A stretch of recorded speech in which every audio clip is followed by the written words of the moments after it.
അസ്സലാമു അലൈക്കും. നമ്മളിന്ന് ഹൂദ് നബി അലൈഹിസ്സലാമിൻ്റെ മക്ബറയിലേക്കാണ് വന്നേക്കുന്നത്.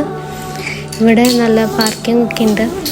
സലാല ടൗണിൽ നിന്ന് ഏകദേശം 24 കിലോമീറ്റർ ദൂരെയാണ് ഈ മക്ബറ സ്ഥിതി ചെയ്യുന്നത്. ഹൂദ് നബി അലൈഹിസ്സലാം ആദ്യ സമൂഹത്തിന് നിയോഗിക്കപ്പെട്ട പ്രവാചകനാണ്. ഖുർആനിൽ ഏകദേശം 7 പ്രാവശ്യമാണ് ഹൂദ് നബി അലൈഹിസ്സലാമിനെ കുറിച്ച് പരാമർശിക്കുന്നത്. ആദ്യ സമൂഹം അഹ്കാഫ് മേഖലകളിലാണ് ജീവിച്ചിരുന്നതെന്ന് പരിശുദ്ധ ഖുർആനിൽ പറയുന്നുണ്ട്. ആ അഹ്കാഫ് മേഖല സലാല അടങ്ങിയ ദഫാറും ഹദർ മൗത്തൊക്കെയാണെന്ന് നമുക്ക് തഫ്സീറിൽ കാണാൻ പറ്റും. ഇവിടെ ഹൂദ് നബി അലൈഹിസ്സലാമിനെ കുറിച്ച് വിശദമായിട്ട് എഴുതി വെച്ചിട്ടുണ്ട്. വേണമെന്നുണ്ടെങ്കിൽ സ്ക്രീൻഷോട്ട് എടുത്ത് വായിച്ചു നോക്കാം.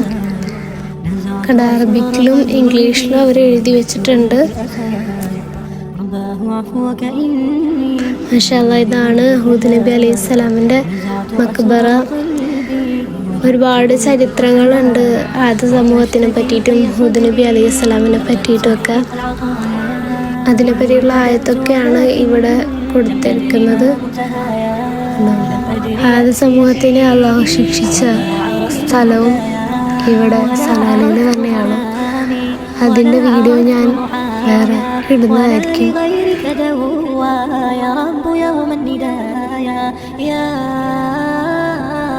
يا